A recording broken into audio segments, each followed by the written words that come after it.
오늘은 주의 성전입니다라는 제목을 가지고 말씀을 나누고자 합니다. 오늘 말씀의 배경은 고린도 교회입니다. 여러분, 고린도 교회가 어디에 있는지 이렇게 살펴보니까요, 이 고린도 교회는 그리스도의 본토와 펠로폰네소스 반도를 잇는 통로에 있는 도시입니다. 그러니까 그리스에서 해안가 끝으로 가게 되면은 좁은 통로를 지나서 펠로폰네소스 반도로 지나가게 되는데, 그 통로에 있는 데가 바로 고린도예요. 그래서 굉장히 교통의 중심지이고, 그 통로 양옆에는 에게해가 있고 또 바다가, 또 다른 바다가 있죠. 그래서 그 모든 바다에 무역항이 거기에 있기도 하고요, 또 교통의 중심지기도 하고 해서 정말 많은 사람들이 오가는 활발한 도시가 바로 이 고린도였습니다. 에게해와 이오니아해를 잇는 항구 도시였어요. 그러니까 여러분, 이 고린도는 교통의 중심지였고 항구 도시였고 또 무역의 중심지였고, 각 나라들마다 이 뱃사공들, 배 타는 사람들은요 꼭 뭐 우상에게 절을 하고 이렇게 안전을 기원하면서 나갑니다. 그래서 모든 민족들의 우상들이 총집결한 그런 우상 백화점이라 이렇게 할 수 있을 정도로 굉장히 많은 우상들이 그곳에 있었습니다. 고린도에는요 2만 명을 수용할 수 있는 연극 극장 무대가 있었고요, 또한 사랑의 여신이라고 할 수 있는 아프로디테 신전이 있었는데, 이곳에 1천여 명의 여사제가 있었습니다. 여사제가 있는 이유는, 여사제가 하는 이유가 뭐냐, 이 여신인 아프로디테에게 제사를 드린 다음에 신과의 합의를 하는데 어떻게 하겠습니까? 그 여사제들과 함께 몸을 섞음으로 말미암아 아프로디테 여신과 합의를 한다는 거예요. 그래서 1천여 명의 여사자들이, 그러니까 오늘 말씀에 말하는, 바울이 말하는 창기들이 누구냐면 그 아프로디테 신전에 있는 여사제들입니다. 그러니까 그 여사제들과 관계를 맺으면서 몸을 섞으면서 음란함을 여전히 고린도 교회 가운데 하고 있었다는 거예요. 그러니까 여러분, 이 고린도 교회는요 예수님도 믿지만 동시에 다른 신이나 동시에 다른 음란함도 같이 행하는 그런 성도들이 교회 가운데에 많이 있었다는 것입니다. 교회가 그래요. 교회가 오래 지나가고 교인들이 오래되고 성도들이 신앙생활을 오래 하면은 어떤 교회 하나님의 말씀이라든가 그런 삶의 몸으로 드러나게 되는데요, 새신자들이 많고 새로운 사람들이 많은 교회들은요 하여튼 별의별 일들이 다 일어나게 됩니다. 왜냐하면 세상에서 살아가던 습관을 가지고 교회에 다 들어오기 때문에, 어떤 분은요 예배가 끝난 다음에 저한테 찾아오셔서 목사님, 오늘은 제가 한턱 쏘겠습니다, 술 한잔 하러 가시죠, 이렇게 말하시는 성도님도 있을 정도로, 왜요? 그분에게 있어서 좋은 대접은 뭐예요? 술 한잔 사는 거거든요. 그러니까는 오늘 감명받았습니다, 오늘 강연 감명받았습니다 하면서 목사님, 제가 한턱 쏘겠습니다, 오늘 한잔하러 가시죠, 이렇게 이야기할 정도로. 왜 그래요? 몰라서 그렇죠. 가르쳐주면 돼요. 가르쳐주고 지도하고 하나님의 말씀의 그 삶 가운데 살아서 역사하게 되면 그 인생이 변화되는 것이죠. 오늘은 바울이요 오늘 말씀을 통하여서 고린도 교회 성도들을 가르쳐주고 또 이렇게 지도하고 있는 것입니다. 여러분, 우리 인생 가운데 모든 것이 다 가할지라도 유익한 것을 하면서 살아야 될 줄로 믿습니다. 우리 12절의 말씀을 다 같이 한번 읽어보겠습니다. 12절입니다. 모든 것이 내게 가하나 다 유익한 것이 아니요 모든 것이 내게 가하나 내가 무엇에든지 얽매이지 아니하리라. 아멘. 여러분, 사도 바울이 말하는 게 뭐냐면, 내가 모든 것이 다 가하다, 내가 자유가 있고 모든 것을 다 할 수 있는 능력이 있고 그런 자유함이 있다. 그러나 그 모든 것을 다 한다고 해서 그것이 내게 유익한 것은 아니다라는 것입니다. 여러분, 하나님께서 우리에게 자유를 주셨습니다. 우리는 모든 것을 다 할 수 있습니다. 그런데 그 모든 것 다 한다고 해서 유익한 것은 아니잖아요. 어젠가 낮에 이렇게 국수를 먹었는데 금방 소화가 되는 거예요. 여러분, 국수 먹으면 조금 배가 일찍 허기지잖아요. 한 4시 반쯤 됐나 4시쯤 됐나 배가 허기가지는 겁니다. 근데 저희 아내가 어제 양푼이 그 비빔밥을 해줬어요. 그래서 비빔밥을 딱 먹는데 비빔밥에 열무를 넣고 계란을 넣고 고추장을 넣고 하나가 빠졌죠.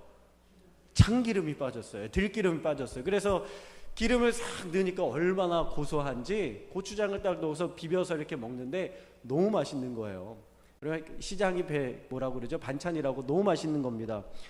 나중에 알게 된 거지만요, 밥을 몇 공기를 넣냐면 3공기를 넣었대요. 3공기를. 제가 3공기 못 먹거든요. 근데 너무 맛있는데 그걸 그냥 막 퍼서 한 숟가락 두 숟가락 퍼서 먹다 보니까요, 제가 그 양푼이 안에 있는 냄비 안에 있는 모든 걸 다 먹은 거예요. 몇 그릇을 먹었어요? 3그릇을 먹은 거예요. 3그릇을. 어떻게 됐을까요?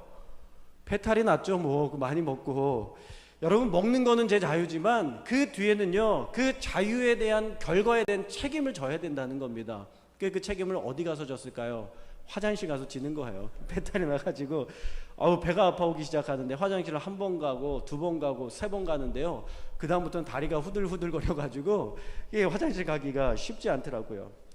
먹는 것은 유익한 것이지만 그것도 절제가 필요하다는 것입니다. 적당하게 먹을 때에 나에게 유익이 되는 것이지, 과하게 되면 오히려 그것이 내 안에 더욱더 좋지 않은 것들을, 결과들을 낳게 된다는 거예요.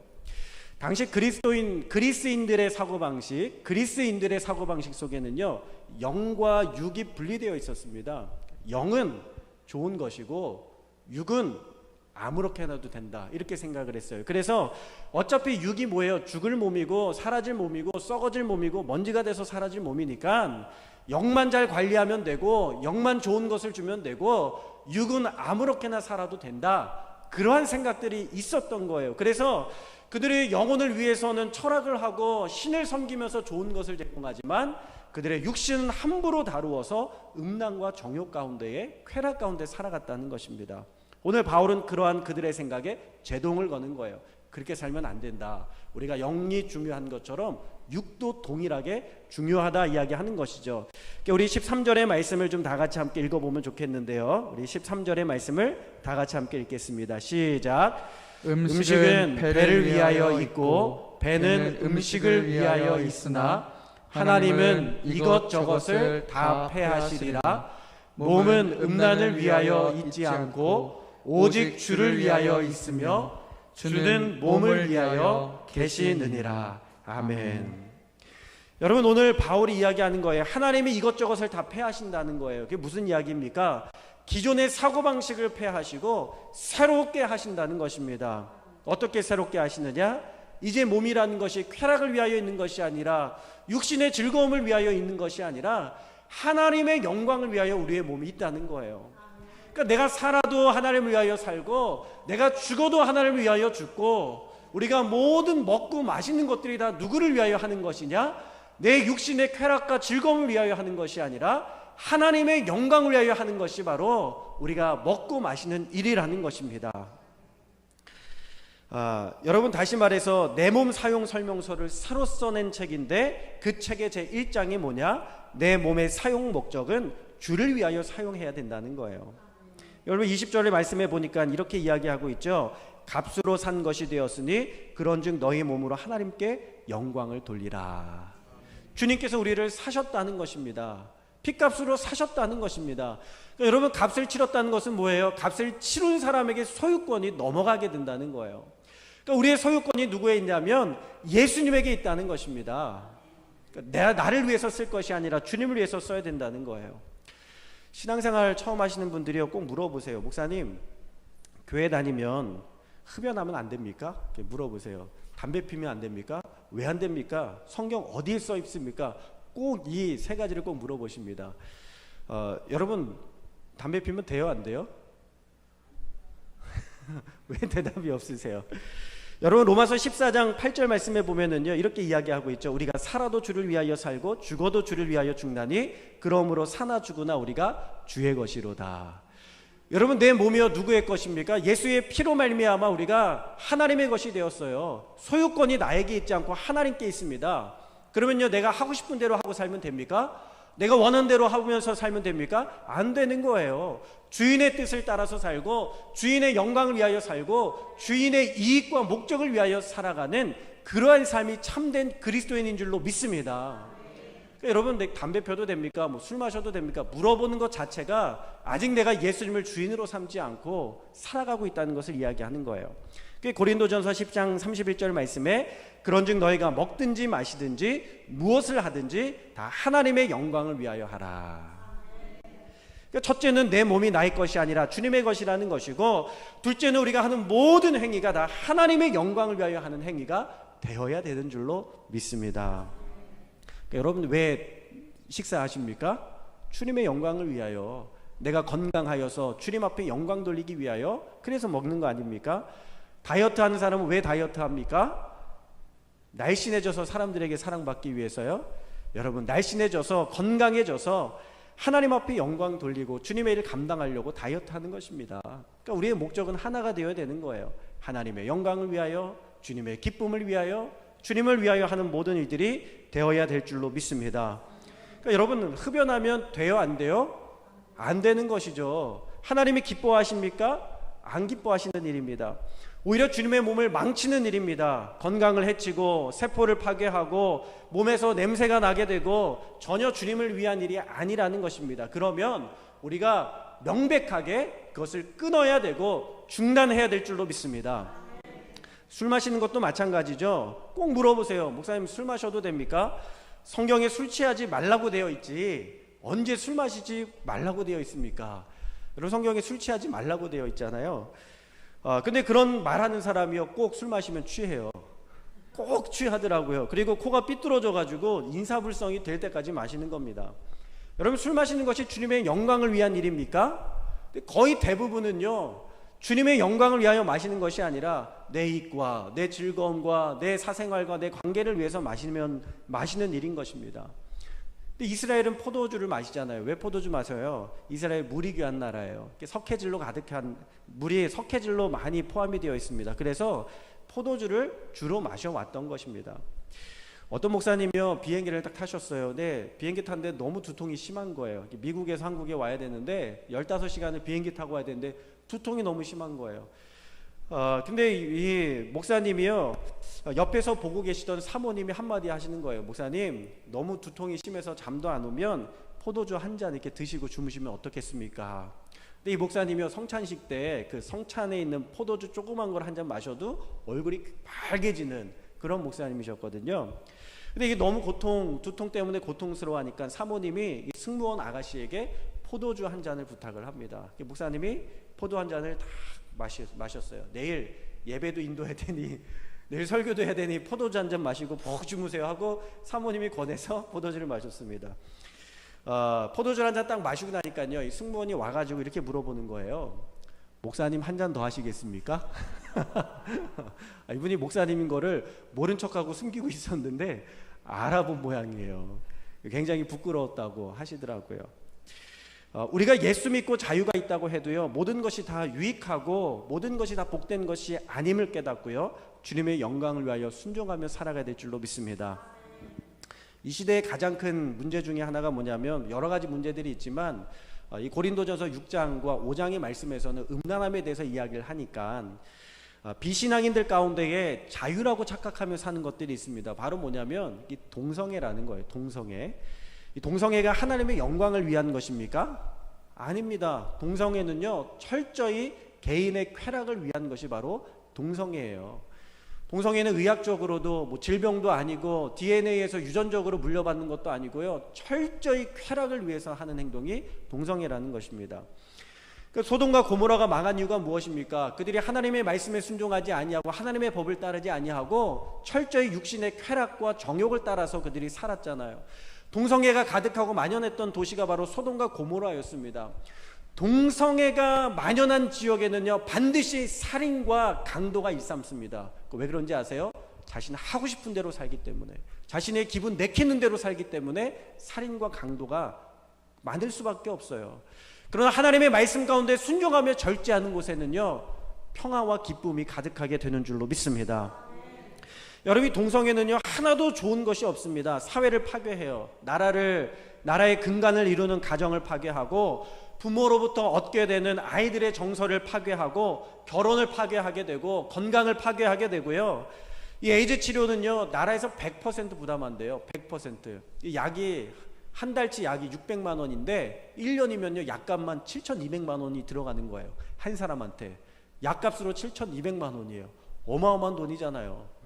여러분, 이 2020년도 에이즈 환자 때문에요, 우리나라의 세금이 9조가 지출됐답니다. 작년 한 해 거의 10조 가까이가 지출됐대요. 이게 10년만 지나가면 한 20조가 지출된다는 거예요. 그러니까 여러분, 이 약값과 치료비를 전부 나라가 부담하는 것입니다. 근데 여러분, 이것을 왜 합법화해서 이 나라에서 그것을 전부 부담하고 다른 사람들과 사회적으로는 파괴적이면서 질병을 일으키면서 자신들의 쾌락을 위하여 동성애자들에게 이 돈을 왜 쏟아부어야 됩니까? 왜 이 법을 합법해야 됩니까? 말이 되지 않는 것이죠.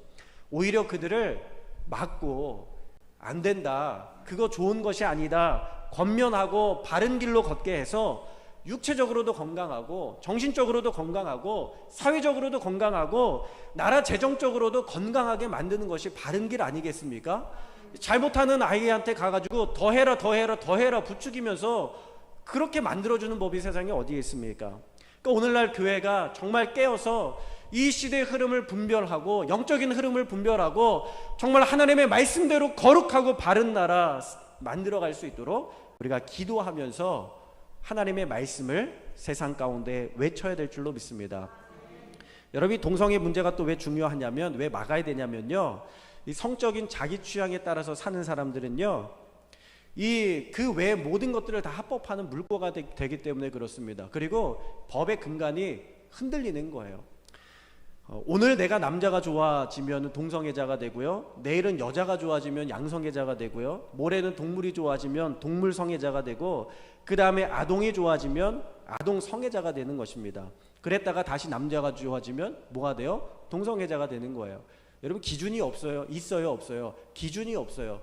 그날 그냥 내 느낌과 그날 그냥 내 취향과 그날 그냥 내가 선호하는 것에 따라서 이렇게도 됐다가 저렇게도 됐다가 살아가는 것입니다. 여러분, 오늘 감정에 따라서 오늘 남자가 좋으면 남자를 만났다가 내일 여자가 좋으면 여자를 만났다가 남자가 됐다가 여자가 됐다가 하기도 하고 남자를 만났다가 여자를 만났기도 했다가 하는 것입니다. 이 느낌 따라 사는 것을 어떻게 법으로 만들 수 있어요? 여러분, 운전해서 다 오셨죠? 운전하다 보면은 우리가 질서 지키는 게 참 중요하잖아요. 우리가 신호등을 딱 봤을 때 빨간불은 어떤 불이죠? 정지해라, 멈춰라. 노란불은 어떤 불입니까? 네, 준비해라, 예비해라. 그리고 파란불은 어떤 불이에요? 가도 좋다는 불이잖아요. 안전하게 가라는 불이지 않습니까? 근데 여러분, 이거 모든 사람들이 다 지켜야 되는 거예요. 동일한 거예요. 어떤 사람에게는 빨간불이 파란불이 되고 어떤 사람에게는 파란불이 빨간불이 되지 않잖아요. 똑같아요. 빨간불은 빨간불이에요. 그런데 이 동성애자들은요, 빨간불을 파란불 되겠다고 되게 파란불이 됐다가도 파란불이 빨간불이 됐다가도 자기 느낌에 따라 그날 바뀌는 거예요. 그러니까 이게 어떻게 법이 될 수 있어요? 내 기준이, 내 감정이, 내 느낌이 기준이 되겠다는 것입니다. 그러니까 이 사회가 엉망진창이 되고 마는 것입니다. 근데 동성애자들 가운데 예수 믿는 사람들이 있어요. 근데 놀라운 것은요, 이들이 동성애를 하면서 예수님을 믿고 있다고 말하는 것입니다. 여러분, 바울은 성경에서 뭐라고 이야기해요? 그가 예수를 믿은 다음에 먹는 것도 절제하고 하고 싶은 것도 절제하고 자기의 칭찬과 인정받는 것도 절제하고, 그가 로마 시민이지만 그것을 드러내는 것도 복음을 전하는 일에 방해가 된다면 절제하지 않습니까? 그러니까 여러분, 내가 풍부에 처할 줄도 알고 비천에 처할 줄도 알면서 자족하는 법을 배우며 살아가고 만족하는 법을 배우며 살아가는 것이 바로 사도 바울의 인생의 삶의 모습이었어요. 우리가 정말로 예수님을 믿는다면, 예수님이 나의 구주가 되심을 믿는다면, 나를 위해서 자기의 몸을 희생하신 예수님 앞에 우리가 하고 싶은 것 절제하고, 우리가 먹고 싶은 것 절제하고, 우리가 쓰고 싶은 것 절제하고, 우리의 정욕을 절제하면서 성욕을 절제하고 음란을 절제하고 쾌락을 절제하면서 하나님의 영광을 위하여 살아가는 것이 바로 그리스도인들의 삶의 모습이어야 하지 않겠습니까? 아무리 좋아도 절제하는 것이 맞습니다. 그것이 바로 주님을 위한 길이요 믿는 사람들의 모습인 줄로 믿습니다. 김익두 목사님이요, 회개하고 새 사람이 되었잖아요. 깡패 어떤 김익두 목사님. 깡패들이 세 가지가 있는데 권력과 돈과 여자가 항상 가까이에 있습니다. 깡패들이 항상 있죠. 근데 이게 회개하고 변화가 된 거예요. 근데 본인은 변화가 됐지만 주변의 모든 것들은 다 그대로 있잖아요. 어느 날 길을 가다가 한 여자를 만났는데 자주 갔던 술집 여자인 거예요. 술집 여자를 딱 만났습니다. 그랬더니 이 김익두 목사님이 변화된 것을 모르는 그 여인이요, 이 목사님의 팔을 탁 잡고 아이 오빠 왔어? 그러면서 자기 집으로 가자고 데리고 가는 겁니다. 오빠 왜 이렇게 오랜만에 왔어? 그러면서 자기 집으로 데리고 가는 거예요. 목사님이요 뿌리치지 못하는 거예요. 이 서방님 하면서 얘기하는데 뿌리치지 못하는 것입니다. 근데 목사님이 어허 나 예전에 나와 달라 이야기하는데 오빠 왜 그래 그러면서 데리고 가는 겁니다.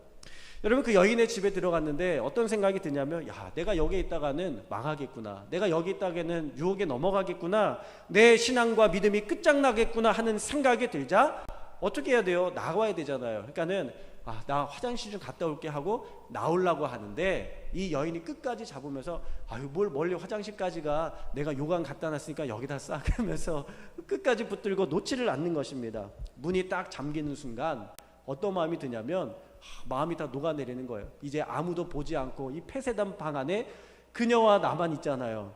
그 순간에 정신을 번쩍 차린 목사님이요 병력같이 소리를 지르면서 아이고 하나님, 김익두 목사 여기서 죽습니다 그러면서 소리를 질렀대요. 여인이요 깜짝 놀라가지고 뒤로 자빠졌을 때 그때 얼른 문을 열고 도망쳐 나왔다는 것입니다. 혹하면 넘어갈 수 있었어요. 안 그랬으면 아마 그날 목사로서의 인생도 끝나고 다시 죄인의 길로 들어서서 죄의 유혹에 빠져 살아갔을지 모릅니다. 우리가 예수 믿는 것은요 단순히 내가 예수님을 믿었다고 해서 끝나는 것이 아니라 우리의 신분이 바뀌어진 거예요. 내 신분이 바뀌어지고, 그죠? 내 상태가 바뀌어진 거예요. 우리가 누가 됩니까? 예수님의 신부가 되고 하나님의 자녀가 되었고 왕의 자녀가 된 줄로 믿습니다. 그러니까 여러분 신분이 변했다는 것은 뭐냐면 신분에 걸맞는 삶을 살아가야 된다는 거예요. 순결한 예수님의 신부로 살아가야 되는 줄로 믿습니다. 하나님의 자녀로서 거룩하게 살아야 할 책임이 있는 줄로 믿습니다. 요셉이요 여주인의 유혹을 거절하고 하나님 앞에 섰을 때에, 다니엘이 우상에게 바쳐진 진미를 거부하고 정말 하나님 앞에 섰을 때에, 삼손의 아버지가 포도주와 독주 마시는 것을 거절하고 하나님의 말씀 앞에 거룩하게 살 때에 삼손이 나오게 되고요 하나님의 역사가 나타나게 되고 하나님의 영광이 드러내는 삶을 살게 되지 않습니까? 우리가 단순히 예수 믿는다는 것에서 끝나는 것이 아니라 우리의 삶을 하나님의 마음과 하나님의 말씀에 합당한 주님의 순결한 신부가 되어서 우리의 몸을 거룩한 산제사로 주님 앞에 드릴 때에 하나님께서 우리의 삶을 통하여 영광 받으시고 하나님께서 높임을 받게 되실 줄로 믿습니다. 오늘 그 사실을 기억하면서 거룩하게 살아갈 수 있는 저와 여러분이 다 될 수 있기를 주님의 이름으로 축원합니다. 우리 안에 주님께서 거하시고 성령님께서 거하시는 성전임을 기억하면서 단순히 우리의 영혼만 거룩하다 생각할 것이 아니라 우리의 육신도, 우리의 육체도 거룩하게, 먹는 것도 거룩하게, 마시는 것도 주의 영광을 위하여 살아갈 수 있는 저와 여러분 다 될 수 있기를 주님의 이름으로 축원합니다.